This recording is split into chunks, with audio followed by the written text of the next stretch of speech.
(1월 5일) 교회 소식입니다. 오늘 예배에 참석하신 모든 분들을 주님의 이름으로 환영하고 축복합니다. 우리 밝은 교회는 성경적인 교회인 신약교회 회복을 위해 영혼을 구원하여 제자 삼는 삶을 교회의 존재 목적으로 품고 있습니다. 오늘 예배를 통해서 구주이신 예수님을 만나시고 하늘의 복 많이 받으세요. 2025년 사역 표어입니다. 다 같이 읽겠습니다. 시작! 주님과 우리가 함께 가면 길이 열립니다. 다음 세대 입학 축하가 1월 5일 주일에 있습니다. 어린이팀 이승빈, 청소년팀 박빌립, 이유한, 김택현, 조경찬, 최평강, 청미조, 최보라. 담당은 다음 세대 팀장입니다. 다니엘 21일 금식 기도회가 1월 1일 수요일부터 21일 화요일까지 있습니다. 금식 내용은 미디어와 육식이고 기도 방법은 금식 유튜브를 보고 매일 기도합니다. 담당은 박혜성 목자입니다. 신년 교사 강습회가 1월 9일 목요일 저녁 7시에 있습니다. 장소는 중계동 3일교회이고 대상은 교육 목자와 학부모입니다. 담당은 조한희 목자, 박성우 집사입니다. 1월 총목자 모임이 1월 12일 주일 오후 3시 30분에 있습니다. 주제는 목자 목녀 연합 수련회, 확신의 삶을 통한 목장 활성화입니다. 강사는 한명석 목사이고 담당은 조아조아조입니다. VIP와 함께하는 싱글 목장 홈파티가 1월 18일 토요일 저녁 6시에 있습니다. 장소는 사택이고 주제는 나, 너, 우리입니다. 담당은 송미영 사모입니다. 찬양팀 연합 세미나가 1월 26일 주일 오후 3시에 있습니다. 장소는 구리 동성교회이고 주제는 예배 사역자의 삶입니다. 강사는 박상원 목사, 최규성 목사입니다. 담당은 박혜성 목자입니다.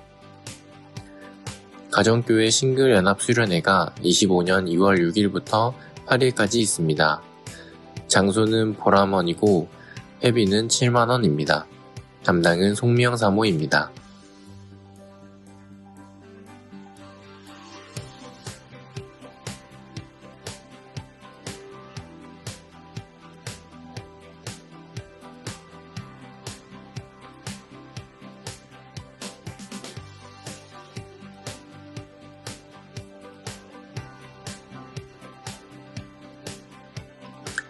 돕는 기도 부탁드립니다. 다니엘 21일 금식 기도회와 목자 목녀 미니 수련회에 은혜를 내려 주시옵소서. 교회의 모든 환우들의 질병을 치료하여 주시옵소서. 다음 세대가 건강하게 세워지도록 지혜와 은혜를 내려 주시옵소서. 주님, 우리의 길들이 열려지도록 주님과 동행하도록 도와주시옵소서. 교회 청소 섬김 목장입니다. 1월 4일은 두마게티 목장, 1월 11일은 치앙라이 목장에서 섬겨주시겠습니다. 교회 중식 섬김 목장입니다. 1월 5일은 서남 목장, 1월 12일은 미얀마 목장에서 섬겨주시겠습니다.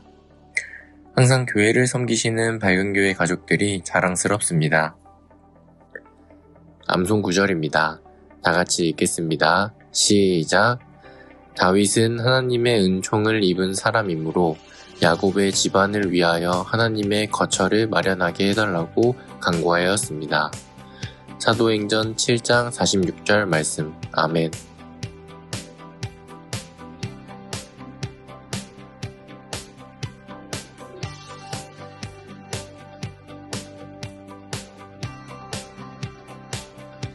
이번 한 주간도 주님 안에서 승리하세요.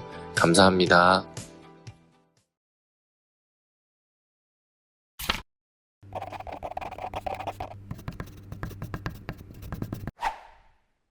앞으로 많은 분들이 졸업하고 또 입학하고 이런 놀라운 일들이 있었으면 참 좋겠습니다. 지난 연도 12월 중순부터 어제까지 3주 동안 쉴 새 없이 달려왔습니다. 여러분도 너무 많이 수고하셨는데 우리 옆에 분들한테 수고하셨습니다. 우리 서로 인사하겠습니다. 네, 수고하셨습니다. 정말 수고하셨습니다. 작년 한 해 사신다고 수고하셨고 올 한 해 또 교회에서 집회한다고 수고하시고 네, 수고 많이 하셨습니다. 우리가 올 한 해 바라는 것은 주님과 우리가 함께하면 길이 열린다. 함께 해야 됩니다. 주님과 함께 해야 됩니다. 그리고 또 우리가 소원하기는 주님 우리와 함께 해달라고. 그래서 우리의 삶 가운데 하나님의 놀라운 복이 우리에게 임마누엘 복으로 경험되어 줄 수 있도록 했으면 참 좋겠다 싶습니다. 신년의 첫 말씀 뭘로 전하면 좋을까 기도하는데 하나님께서 정말 우리가 주님과 함께하면 길이 열리고 복이 된다. 이 말씀을 나눴으면 좋겠다라는 마음을 주셔서 함께 나눕니다. 믿음의 사람은 임마누엘의 사람이다. 믿음의 사람은 임마누엘의 사람이다. 시작. 믿음의 사람은 임마누엘의 사람이다. 믿음의 사람이다 라고 말할 때, 예수님을 믿는다 라고 할 때 그 사람들에게 있는 독특하고 또 우리가 항상 경험할 수 있는 것이 뭐냐면 임마누엘의 복입니다. 하나님이 나와 항상 함께 하신다. 이 복이 믿는 사람들에게 있어서 가장 큰 복이지 않을까라는 생각을 합니다. 어디를 가든지 주님이 나와 함께 하신다. 이것이 큰 힘이 됩니다. 제가 밤길을 어릴 때 이렇게 다닐 때 보면 참 고개를 넘어갈 때 무서워요. 그러면 어떻게 하죠? 크게 노래를 부르고 확 뛰어가죠. 노래를 보면서 뛰어가면 괜찮은 것 같은데 갑자기 누가 나타나면 깜짝 놀라서 뒤로 또 넘어지기도 하고. 근데 나이가 좀 더 들어서 내가 예수님을 구주와 주인으로 영접한 이후에 무서운 것을 갖고 힘든 것을 갈 때 그때 제 마음에 가장 큰 위로와 격려는 내가 너와 함께 한다라고 하신 임마누엘의 복입니다. 그래서 이번 한 해 여러분 삶 속에 정말 하나님이 나와 함께 하신다라고 하는 이 복을 누리시기를 주님의 이름으로 축복합니다. 임마누엘의 사람은 어떤 사람인가? 성경에서는 이렇게 말합니다. 성령 충만한 사람이다 이렇게 말합니다. 성령 충만하면 하나님이 나와 함께 하신다는 것을 경험한다는 것. 하나님이 나와 함께 하심을 아는 사람이 임마누엘의 사람입니다. 그래서 여러분 이번 한 해 동안 정말 임마누엘의 복을 누리시려면 하나님께 이렇게 간구하십시오. 하나님 저에게 성령의 충만함을 부어 주시옵소서. 그렇게 되면 하나님이 나와 함께하는 것을 경험할 수 있습니다. 그러면 여러분 힘들고 어려울 때 큰 위로가 되고 격려가 될 겁니다. 하나님은 여러분과 함께 하십니다. 여러분을 도우시고 동행하시기를 원하시며 여러분들을 축복하기를 원하십니다. 이번 한 해 임마누엘의 복을 누리시기를 주님의 이름으로 축복합니다. 그러면 임마누엘이 뭔가? 마태복음 1장 23절에 예수님의 다른 이름, 그것을 임마누엘이다 이렇게 말하죠. 하나님이 우리와 함께 계신다. 이게 임마누엘, L이 이제 뒤로 가는데 뒤에가 L인데 이게 하나님이라는 뜻입니다. L. 무슨 L 그러면 이게 하나님이구나. 마누 이게 우리입니다. 우리. 임 함께라는 뜻입니다. 그래서 거꾸로 우리가 해석이 되는 거죠. 그래서 임마누엘 그러면 세 글씨가 하나가 합성되어 있는 글씨입니다. 하나님이 우리와 함께 하신다. 이게 임마누엘입니다. 근데 이게 구약성경의 이사야서의 7장 14절에 임마누엘이라는 단어가 처음 나옵니다. 단어적으로는. 그래서 그 임마누엘이 누군가? 마태복음 1장 23절에 보니까 그분이 예수님이었다는 거예요. 그 예수님이 이 땅에 왜 오셨는가? 우리와 항상 함께 하시기 위해서 오셨다는 거예요. 그러니까 여러분 삶 속에 예수님을 진짜 영접하면, 예수님을 구주 주인으로 고백하면 그분이 우리와 항상 함께 하신다고 약속해 주셨어요. 그분의 이름 자체가 임마누엘이에요. 이름이 그렇습니다. 이름. 그러니 여러분 예수님을 믿을 때 큰 복을 누리는데 그것이 예수님이 우리와 항상 함께 계십니다. 여러분 정말 여러분 삶 속에 이번 한 해 동안 임마누엘의 복을 누리시기를 주님의 이름으로 축복합니다.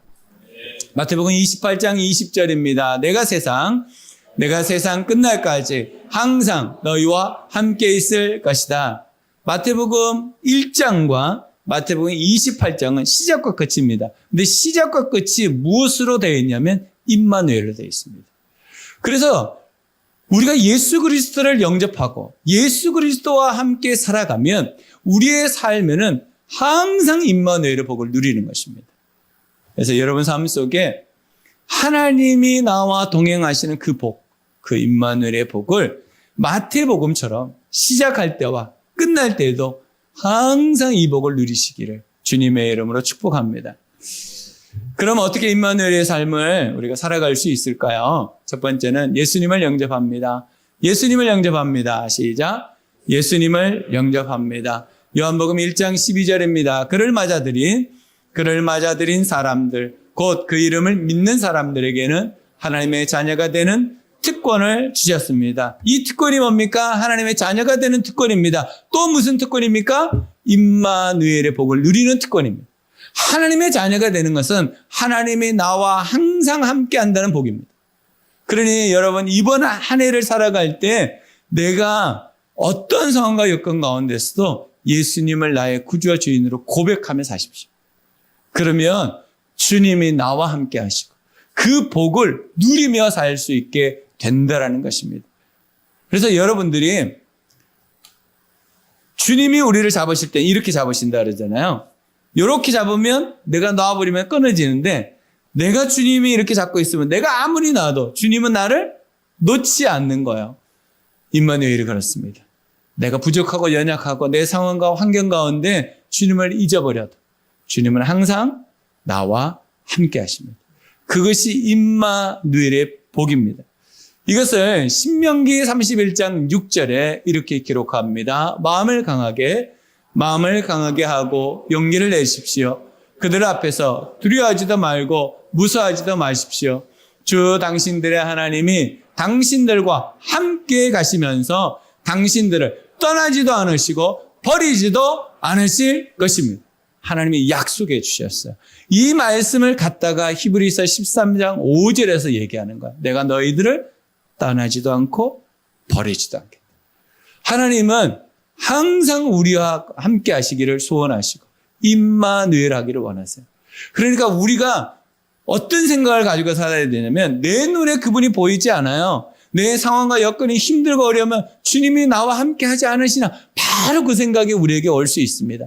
하지만 주님은 여전히 우리의 손을 붙잡고 계십니다.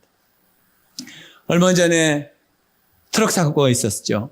난간에 트럭이 부딪혀가지고 떨어졌습니다. 그런데 차가 부서져서 차가 완전히 완파됐어요. 근데 운전기사가 떨어지기 전에 트럭을 붙잡고 있었던 거예요. 얼마 있으면 떨어지기 생겼어요. 근데 119 대원이 출동합니다. 보니까 이분이 못 견딜 것 같아. 그래가지고 자기가 가지고 있는 밧줄을 그 사람 손에 묶고 그리고 119 대원 손에 묶어가지고 45분을 버틴 거예요. 그리고 그 사람이 살았습니다. 같이 묶은 거예요. 떨어지면 같이 죽는 거예요. 그런데 살리려고 묶어가지고 살려냈습니다. 하나님이 우리의 손을 절대 놓지 않습니다. 왜냐하면 하나님 우리를 살려주시는 분입니다. 하나님 우리를 떠나지도 않으시고 버리지도 않으십니다. 우리가 그분의 말씀대로 살아가면 날마다 예수 그리스도를 나의 구주와 주인으로 영접하며 그분을 맞아들이며 여러분 어디를 가든지 무엇을 하든지 그분을 고백하시면서 예수님은 나의 구주와 주인이십니다라고 선포하시면서 승리하는 삶을 살아가시기를 주님의 이름으로 축복합니다. 두 번째는 우선순위를 정해야 합니다. 우선순위를 정해야 합니다. 시작. 우선순위를 정해야 합니다. 우리가 정말 임마누엘의 복을, 임마누엘의 삶을 살아가려면 예수님을 영접해야 될 뿐만 아니라 우선순위를 정해야 합니다. 마태복음 6장 33절입니다. 너희는 먼저 하나님의 나라와 하나님의 의를 구하여라. 그리하면 이 모든 것을 너희에게 더하여 주실 것이다. 하나님께서 말씀하시는 것, 이 모든 것을 너희에게 더하여 주시겠다. 더하여 주신다는 건 기본적으로 뭔가가 있는 거고 그 위에다가 무엇인가를 더해 주신다는 것. 여러분 삶 속에 더하여 주는 게 뭡니까? 이 당시에는 의식주였습니다. 하나님께서 의식주를 채워주시는 것이 그들에게 가장 필요했습니다. 그러나 하나님께서 그거 구하지 말아라. 먼저 너희는 하나님의 나라와 하나님의 의를 구하면 너희들이 지금까지 구했던 그것 내가 더하여 주는 거야 라고 깨닫게 하십니다. 우리가 우선순위를 정해야 한다는 것은 이와 같습니다. 하나님께서 채워주실 것이 분명히 있고 우리가 해야 될 것이 분명히 있습니다. 우리가 해야 될 것이 뭐냐면 하나님의 나라입니다. 하나님의 나라. 하나님의 나라는 무슨 뜻이냐면 하나님의 다스림이라는 뜻입니다. 하나님의 다스림이 내 안에 오도록 요청하는 겁니다. 하나님의 나라가 내 안에 임한다. 하나님의 다스림이 내 삶 속에 임한다는 겁니다. 하나님의 의가 내 삶 속에 이루어진다는 것은 하나님의 뜻대로 내가 살아가겠다라고 결단하는 것입니다. 이렇게 되면 임마누엘을 경험하는 겁니다. 하나님이 나를 다스리시죠? 하나님 말씀대로 내가 살아가죠. 항상 하나님과 동행하는 겁니다. 조금 전에 우리 김복선 목사님이 내가 매일 6km씩 뛰었다는 그러면서 내가 말씀을 듣고 하나님이 나와 함께 동행했다 그러잖아요. 똑같은 거예요. 하나님의 다스리심을 여러분 요청하시고 하나님 말씀대로 살아가시면 하나님이 나와 항상 함께하는 겁니다. 그러면 우리가 하나님의 뜻이 우리 속에서 이루어지는 것이죠. 그렇게 되면 어떻게 하신다고요? 하나님께서 보너스 더하여 주신다. 믿습니까? 더하여 주실 겁니다. 누가복음 12장 29절 30절입니다. 그러므로 너희는 무엇을 먹을까 무엇을 마실까 하고 찾지 말고 염려하지 말아라. 이런 것은 다 이방 사람들이 추구하는 것이다. 너희 아버지께서는 이런 것이 너희에게 필요하다는 것을 아신다. 하나님은 어떻게 하신다고요? 아신다. 무엇을? 우리가 필요하다는 것을 아신다. 여러분들이 지금 무엇가 필요한지 하나님이 더 잘 아신다는 거예요. 그런데 그 필요, 너희들이 지금 구하고 있는 그 필요, 그거는 나에게 기도하지 않아도 내가 줄 거야. 그거는 이방 사람들이 구하는 거야. 예수 안 믿는 사람들이 구하는 거야. 너희들이 구해야 될 것은 무엇이냐? 하나님의 나라와 하나님의 의를 구하는 거야. 그것이 먼저라는 거야. 그러면 더하여 주시겠다는 거야. 그래서 여러분 이번 한 해 동안 먹는 거, 마시는 거, 입는 것 그거 가지고 걱정하고 근심하고 염려하지 마시고 하나님께서 내 삶 속에 오시기를 하나님의 뜻대로 내가 살아가기를 소원하면서 사십시오. 그러면 하나님이 여러분들에게 내가 너와 함께 한다는 것을 보여주시고 알게 하셔서 더하여 주시는 복을 누리게 될 줄로 믿습니다. 여러분 우선순위를 잘 정하시고 하나님 앞에서 살아가시기를 주님의 이름으로 축복합니다. 세 번째는 증인의 삶을 살아야 합니다. 증인의 삶을 살아야 합니다. 시작. 증인의 삶을 살아야 합니다. 마태복음 28장 19절로 20절입니다. 너희는 가서 모든 민족을 제자로 삼아서 아버지와 아들과 성령의 이름으로 세례를 주고 내가 너희에게 명령한 모든 것을 그들에게 가르쳐 지키게 하여라. 이건 우리가 너무나 잘 알고 있는 본문입니다. 제자로서 살아가는 삶의 제일 핵심이 뭐냐면 증인되는 거야, 증인. 너희들은 가서 제자가 되는 거예요. 가서 세례 주는 거예요. 가서 뭐 하는 거예요? 가르쳐 지키게 하는 거예요. 그것이 제자예요, 제자. 우리가 살아가는데 우리의 삶의 목적은 뭐냐면 주님의 제자 되는 게 목적입니다. 그런데 그 제자가 무슨 일을 하는 사람인가? 그 사람이 예수님을 증언하는 증인의 삶을 살아가는 거예요. 그러면 무엇을 증언하고 무엇의 증인이 될 것인가? 사도행전 1장 22절입니다. 권 요한이 세례를 주던 때로부터 예수께서 우리를 떠나 하늘로 올라가시는 날까지 늘 우리와 함께 다니던 사람 가운데서 한 사람을 뽑아서 우리와 더불어 부활의 증인으로 삼아야 할 것입니다. 무엇의 증인이요? 부활의 증인이에요. 부활의 증인. 우리는 어떤 증인이냐면 부활의 증인입니다. 십자가의 증인이 아니에요, 사실은. 우리는 무슨 증인이냐면 부활의 증인입니다. 그 당시에 십자가에 죽은 사람은 수도 없이 많았어요. 그런데 바울이 이렇게 말해요. 만약 부활이 없었다면 우리가 지금 믿는 것은 헛것이고 우리가 정하는 것은 거짓말일 것입니다. 부활의 증인으로 살아야 된다고 말합니다. 예수 그리스도께서 십자가에서 죽으셨죠. 그리고 3일 만에 부활하셨다는 것. 그리고 40일 동안 하나님의 큰일, 복음을 전하시고 승천하셨습니다. 그리고 그분이 우리에게 꼭 다시 오실 것입니다. 이것이 복음입니다. 그런데 그 복음의 핵심이 뭐냐? 부활이라는 거, 부활. 이 부활을 증언하는, 그러면서 사람들이 죽어간 거예요. 부활만 안정했어도 그 사람들이 죽지 않았을 거예요. 예수님이 부활했다는 거. 왜요? 예수님이 십자가에 죽으시고 그리고 무덤에 묻히셨습니다. 큰 돌로 그 입구를 막았습니다. 그것도 부족해서 로마 군사들을 동원해서 그 무덤을 3일 동안 철두철미하게 철저하게 지켰습니다. 근데 3일 만에 땅이 흔들리고 돌이 굴러가고 예수님이 부활하셨습니다. 그곳에 있던 수십 명의 군사들이 떨고 두려워서 대제사장에게 왔습니다. 대제사장님, 우리가 예수님을 분명히 지켰는데, 그를 분명히 지켰는데 시체가 없어졌다는 거예요. 누가 가져갔냐? 모르겠습니다. 우리가 철저하게 지켰는데 갑자기 땅이 흔들리고 돌이 굴러가고 시체가 없어졌다는 거예요. 대제사장은 금방 알게 됐습니다. 예수님이 부활했다는 것을. 왜냐하면 예수님이 다니시면서 3번이나 나는 죽고 3일 만에 부활할 것이다. 계속 선포하셨거든요. 그런데 그것을 막기 위해서 이들은 철저하게 준비했으나 예수님의 부활을 막을 수가 없었습니다. 그리고 그 군병들이 대제사장에게 말합니다. 우리는 너무 무섭습니다. 우리는 너무 떨고 있습니다. 그랬더니 대제사장이 너희들이 어디 가서 예수가 부활했다는 말을 하지 말아라. 그리고 돈을 줬습니다. 그리고 입을 다물게 하고 너희들이 가서 누군가가 예수의 시체를 훔쳐갔다고 소문내라고 했습니다. 그 소문이 예루살렘에 퍼졌고 사람들이 그것을 믿었다라고 했습니다. 여러분 생각해 보십시오.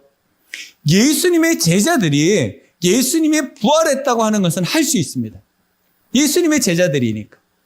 그러나 예수님과 완전히 반대편에 있는 사람들이 이제 지금 무엇을 하고 있는 겁니까? 예수님의 부활을 숨기고 있는 겁니다. 철저하게 입막음을 하고 있는 겁니다. 그건 무슨 뜻입니까? 예수님이 진짜 부활하셨다. 여러분, 예수님이 진짜 부활하셨습니다. 우리의 증언이 아니라 그들의 입을 통해서 예수님이 부활했다는 거예요. 여러분, 우리는 어떤 증인으로 살아야 되는가? 부활의 증인으로 살아야 됩니다. 그럴 때 하나님께서 우리에게 뭐라고 내가 항상 너희와 함께 있을 것이다 라고 말씀하십니다. 이것이 마태복음 28장 20절의 말씀이에요. 내가 너희와 항상 함께한다. 언제? 내가 증인으로 살아갈 때. 내가 예수 그리스도의 부활의 증인으로 살아갈 때 주님은 우리와 항상 함께한다고 약속해 주셨습니다. 그러니 여러분 올 한 해 정말 부활의 증인으로 정말 여러분 살아가시면 임마누엘의 복을 누릴 겁니다. 그래서 여러분 주위에 아직도 예수 그리스도를 알지 못하고 아직도 예수 그리스도를 구주 주인으로 영접하지 못하고 우선순위를 바꾸지 못하는 사람들을 불쌍히 그들을 잘 섬겨서 복음을 전하시는 우리 모든 성도들이 되시기를 주님의 이름으로 축복합니다. 그러면 우리가 증인으로 살면 어떤 유익이 있는가? 2가지 유익이 있습니다. 첫 번째는 목적지가 분명해집니다. 내 인생의 목적지가 어디인지를 부활의 증인으로 살면요 분명해진다는 거예요. 이 세상에 있는 사람들은 목적지를 모르고 살아가고 있습니다. 다 헤매고 방황하고 방탕하게 살아갑니다. 왜요? 목적지를 모르기 때문에. 여러분 목적지가 있는 사람들은요 방황하지 않습니다. 그 목적지를 향해서 가게 되어 있습니다. 우리의 목적지는 분명합니다. 천국입니다. 우리가 증인으로 살면 하나님이 우리를 천국까지 인도하시고 천국에 도착하게 될 것입니다. 여러분들에게는 목적지가 있는 거예요. 우리에게는 목적지가 있습니다. 이 세상 사람들하고 다르다는 거예요. 우리가 예수 그리스도의 복음을 가지고 살아가는 증인으로 살면 하나님께서 우리를 천국으로 인도해 주신다고 믿습니다. 주님은 우리에게 목적지를 분명하게 하셨어요. 그래서 증인의 삶을 사는 사람은요, 아, 맞지? 이 복음을 가진 사람은 천국 가는 거지. 이 복음을 듣는 사람은 천국 가는 거지. 우리가 지금 믿고 있는 이 모든 믿음을 가지고 살면 천국 가는 거지. 목적지가 분명해진다고요. 여러분 올 한 해 표류하지 마시고 정말 항해하셔서 하나님이 원하시는 그 목적지를 향해서 가시기를 주님의 이름으로 축복합니다. 두 번째는 삼생을 이해하게 됩니다. 내가 증인의 삶을 살잖아요. 내가 부활의 증인으로 살면 삼생을 제대로 이해하게 됩니다. 여러분, 우리에게 일생이 있었습니다. 일생이 언제입니까? 엄마 뱃속에. 내가 엄마 뱃속 태생이죠. 내가 엄마 뱃속에서 10개월 동안 있었던 것. 우리는 잘 모르죠. 내가 있었나 없었나? 태어난 거 보니까 분명히 있었던 것 같습니다. 그런데 이 아이가 뱃속에서 태어나서 살고 있는데 이 아이의 목적이 뭡니까? 태어나는 겁니다. 출산입니다. 출산. 그런데 이 아이가 엄마 뱃속이 너무 좋아. 그래가지고 엄마 뱃속에 계속 머물러 있으면 어떻게 됩니까?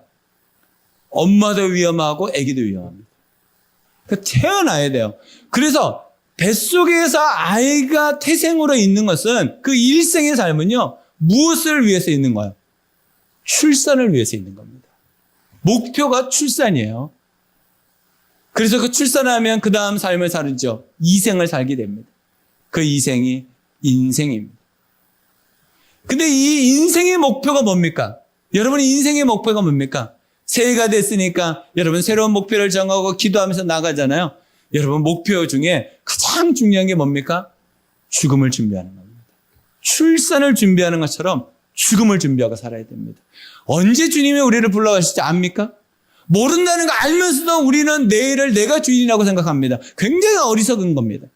그래서 우리는 날마다 무엇을 준비하고 살아야 되냐면 죽음을 준비하며 살아야 됩니다. 그것이 인생의 목적입니다. 그래서 이 땅에서 우리는 영원을 위해서 살아가는 거예요. 영원을 위해서. 그래서 이곳에서 예수님을 나의 구주와 주인으로 믿고 예수 그리스도로 말미암아서 내 우선순위를 날마다 바꾸어가면서 증인으로 사는 삶. 그것이 바로 이 땅에서 내가 사는 목적이고 이유입니다.